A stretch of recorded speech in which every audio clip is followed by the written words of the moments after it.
All right, so we're going to start with the foot Bargue plate. This is an actual copy of one of the Charles Bargue lithographs.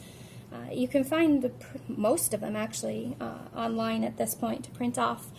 When they were printed, they were made much, much larger, more like 24 inches high by 18 inches wide. So working at a smaller scale is going to make things a little bit trickier. Now, we've been working site size up to this point, which means we've been working the exact same, we've been creating a drawing the exact same size as the image that we're drawing. And we're not going to do that this time. So we're going to not only take away the notional space box, but we're also going to enlarge things. So we're going to do things a little bit differently. But this is sort of that next step in creating the flexibility. This, though, these three steps are just the basic steps that we've been working with so far. We haven't really gone past this terribly much. Here you have a horizontal and a vertical guideline. You have the envelope, which in this case is just a nice triangle.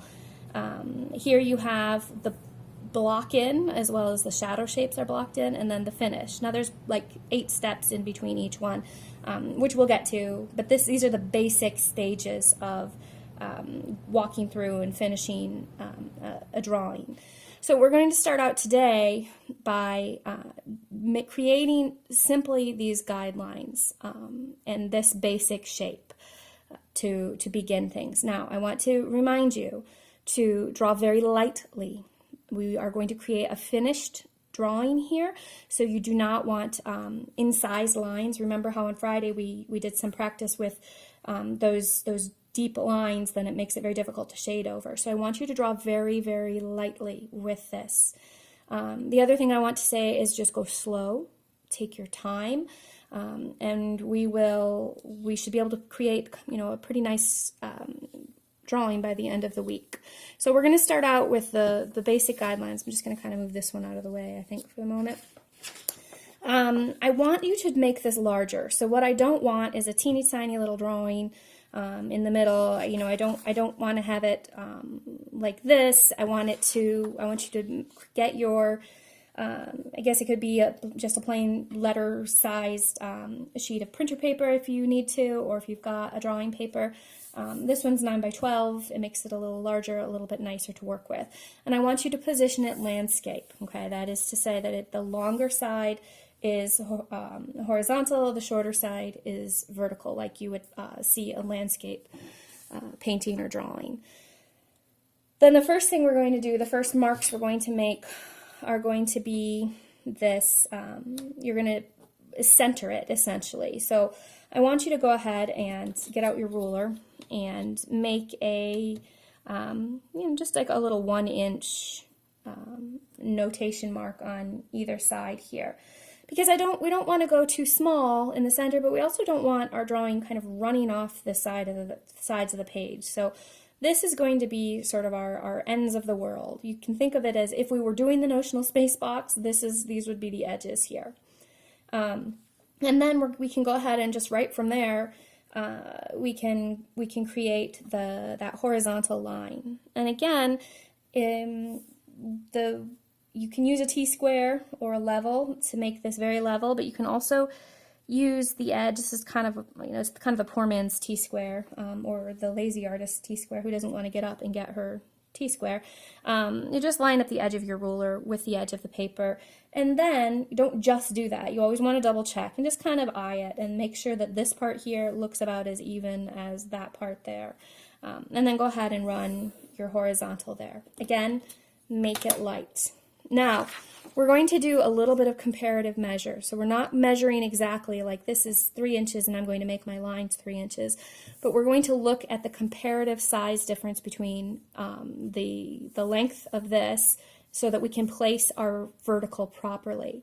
So if we do that, if we measure kind of in the same way that we have been all the past 2 weeks, we're going to line up, I don't know where my barbecue skewer went. So I'll just use a pencil. Tip of my pencil, tip of my thumbnail here. Okay, that's about right. Now I'm going to move it over, and I'm just going to count how many. 1, 2, 3, 4. So this is pretty much 4 here of these here. Then let's go ahead and double check the height as well. So I need to grab that measurement again since I lost it. Okay, so and I'm just going to do the same thing up here. And this way I can have a good idea of, so that's 2. So this is actually less than 2 up to here. So it's less than 3. It's slightly less than 3. So with comparative measurement, you're not aiming for 100% exactness, but really as close as you can get, eyeing it. So I'm going to make a mark first where I think it should be, just eyeing it. And then I'm going to go ahead and I'm going to make those same measurements again just to see where I'm at. So I think that my vertical line should be here, and then I'm going to measure it out. And how many? It was 4. 1, 2, 3, 4. Now that goes over into my margin. So I can either change my margins, but I'm not going to. I'm actually just going to make this area smaller because I want to keep my margins fairly open. So I'm just going to bring that in a little bit. So I was off by maybe 1/4 of an inch in eyeing it. So I'm going to measure it again, my new spot. 1, 2, 3, 4. And now I made it much, much smaller. So I can either just go with it, or I can split the difference, and I'm going to split the difference. It's not that big of a deal. It's just kind of my own personal, how I want it to look in the end, how big I want things. So then going up this way, it was, for our vertical, it was a little bit less than 3. So there's 1, 2, so 3 would be here, and then I'm going to go a little bit shorter than that. So now I know about where I want to go there, and then it's just going to come under. I'm going to line this up to make it as plumb, there's that word again, as plumb as I can to the edges.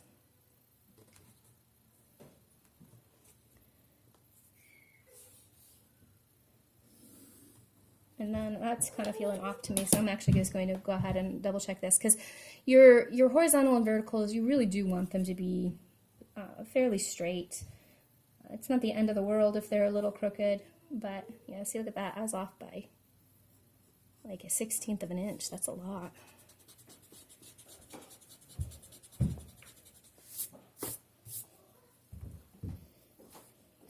So if you're really picky like I am, you can make the measurements and then connect them.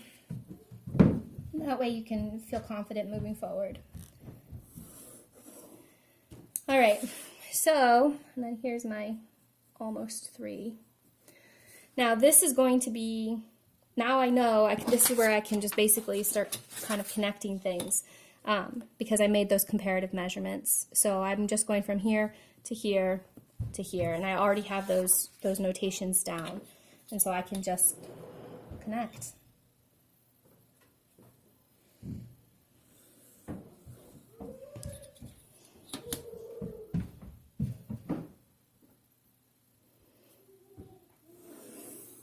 Okay.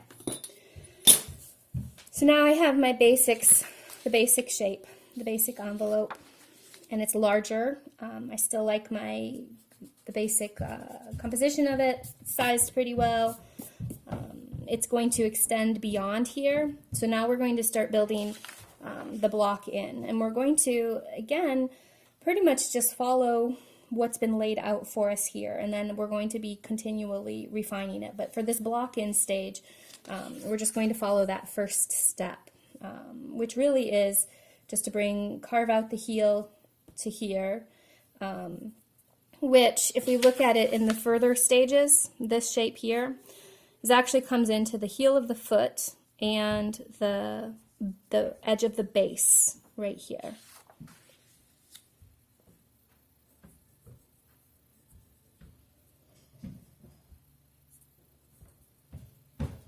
And then this is going to go up here, all the way at the top. Make sure you guys can see what I'm doing here. All the way at the top is where the edges connect. That's where the ankle, it's cut off, the ankle.